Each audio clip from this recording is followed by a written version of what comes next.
Thank you. Appreciate this. Okay. What went through your mind as you were making that statement today and looking him in the, trying to look him in the eye? You know, I wanted him to feel what I felt for the last 4 years. And when you take lives away and you sit there and you're in denial of how he stated that he was just the driver and so forth, I had to find a way for myself and to be able to release. I had so much pressure of not knowing how I was going to feel, but I think that I was prepared. It was almost as if, you know, when you live with this for 4 years and you have to now confront this person who was talking for so long and you didn't have anything to say, I put everything together because I thought after I was going to say this, a big burden just came off my shoulders as if, okay, now I can let them rest and now I can move on. I prayed about it and I knew that I just wanted to really stick him, to be able to let him feel and let him see what he took away from me, because it was a hard thing for me to go through for 4 years, and I'm going to have to go through it the rest of my life. Did you get any sense? Was he looking at you? Did you get any emotion from him? You know, that's interesting because he looked at me at the beginning, and then he kind of shied away. And I think when I showed him the picture of my son that was on life support, that's when he put his head down, like it was real. It was actually real. And then to show me kissing his hand by saying goodbye to him, I think that just, he put his head down and then he looked up, and again, no emotions. It was like callous cold. But I didn't care because I knew I had to say what I had to say and get it out there.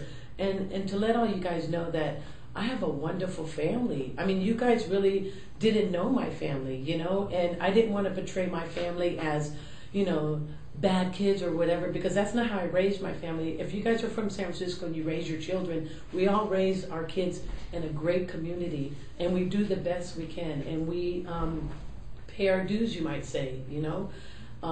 But I didn't see any kind of emotions. At one point, I did see him put his head down, and I didn't care what he felt. It wasn't about him. It was about a release of pain that I've been holding for 4 years and having to sit there for 53 days to listen to what he had to say. Enough. Now you're going to hear me. And that's the beauty of the whole thing. Was awesome. And I felt, for once, I really felt like my family up there is like very proud of me. And you know, it takes a lot for any human being to have to go through this once and to be able to share with you guys of my emotions and the feelings that are so deep. And how about my daughter? How about that girl? I'm so proud of her. It took a lot. At first she said, I don't think I could do this. And to see a 14-year-old stand up to this thing and to be able to say how she feels, you know, I was very proud of her. And, you know, my son, my surviving son, I give him a lot of credit too, because, you know, it took a lot for him to go up on that stand. And that was enough for him, you know. This has got to have been a brutal 4 years for you. I can't even imagine. 4 years. What's it like for you now? What's your life like now? You know, my life now is like, you know, remember something. Tony was the breadwinner. He was the supporter. I lost everything. I lost my home. I lost, you know, great San Francisco.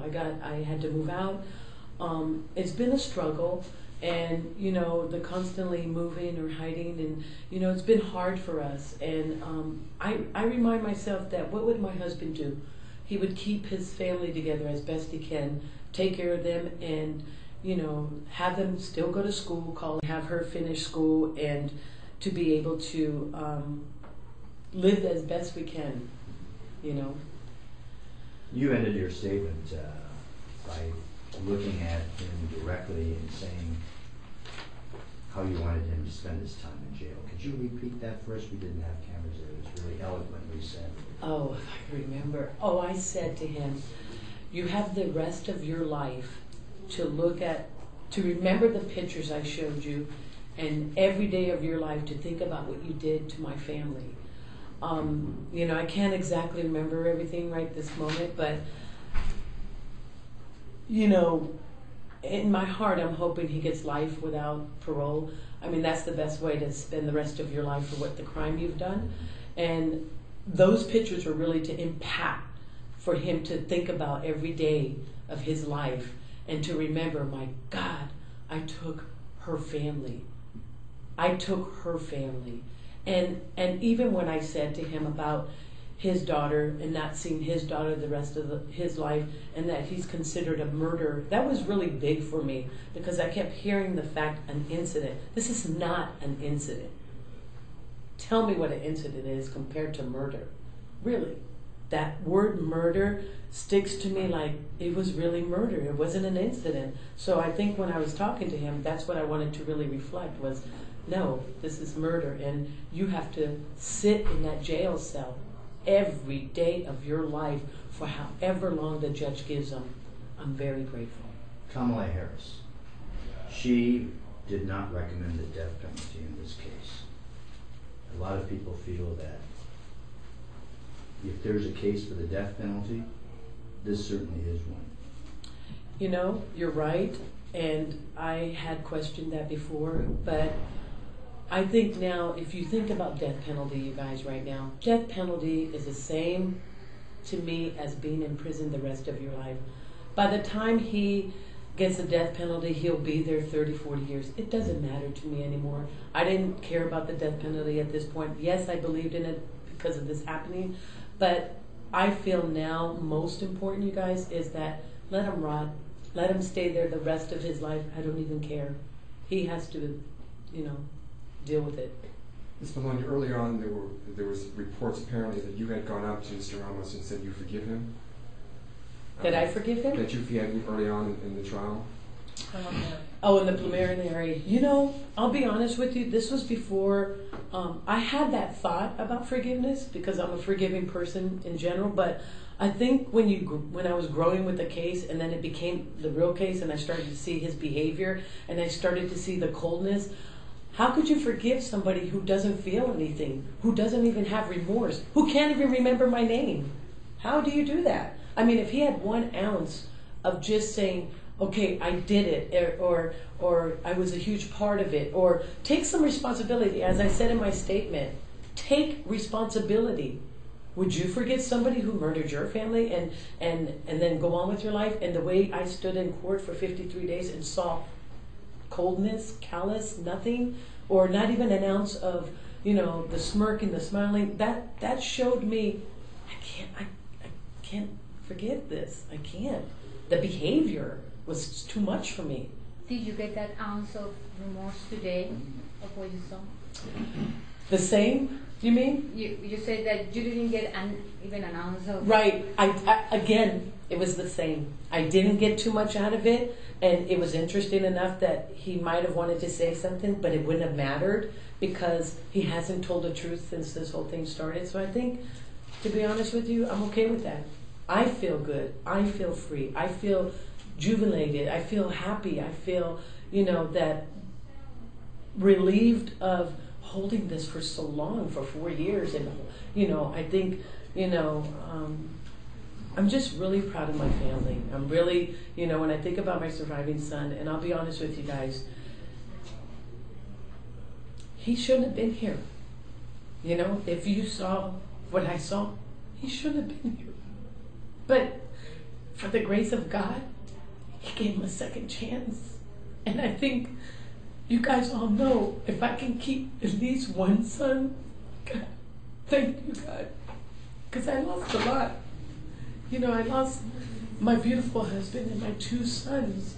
And God's spared this one.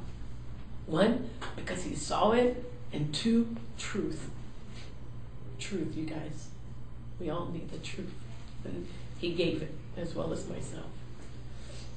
Ms. Bologna, as you know, a lot was made in this. This became a national story because of the sanctuary city law. Do you believe San Francisco's sanctuary city law would have made a difference in the case?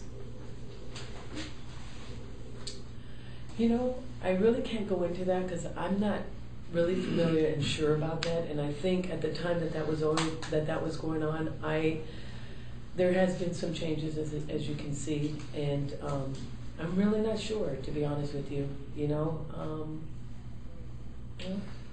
want to comment on that, or maybe just as we speak today, we still don't understand why Ramos was on the streets in June of 2008. Although he may or may not have been shielded, we don't know for sure, he may have been shielded as a juvenile. We do know for a fact that in March of 2008, when he was arrested, that he was also the subject of a federal investigation, and that DEA and ICE, actually it was an ICE investigation, but that ICE knew exactly his whereabouts. So it's not as clear-cut as it appeared to have been in 2008. So today there's a lot more question as to why he was on the streets when ICE knew where he was the subject of a federal investigation, so it's a little more complicated. It had to be gut-wrenchingly emotional, but I saw you so strong today, hugging your family members. They're just a mess, and you're so strong. What gives you that strength? Or are there moments where you are really... I really thank you for saying that, and I just want to say, I think the strength comes from my loving family. My beautiful husband, who I actually been with for 28 years, and we've always... Oh, excuse me. Wait a minute. Oh, I'm sorry. I didn't Oh, I even... didn't know. Yeah, if you can... We're filtering Oh, her sorry. identity. So this photo. I won't. you won't use it? Yes, I Okay. won't use it. And who are you with? Horrible. Great. Okay, thank you. so can you repeat it? I'm Oh, sorry. just, Sorry. What gives you strength, or are there moments where, you just really lose it still? I can't even imagine the horror. You know, when I came in, you guys, today, I prayed about this, and I wanted to be able to, don't get me wrong, I really wanted to cry at the same time I was talking, but I kept thinking about my husband and my kids, and I said, this is for you today. So I remember when I came in, coffee will make you jitter. I decided not to drink that, and I decided, you know what, I need to do this, and I need to be strong for my family, to show them, and including my 2 surviving children, to show them, if mommy can do this, you can do this. We can all stand for our family, and I'm just grateful that people did see the good in me to be able to protect and to love and to honor what I lost. You know what I mean? And it was very hard and difficult for me, and I just know that the strongness just comes from love. It comes from God, it comes from my family.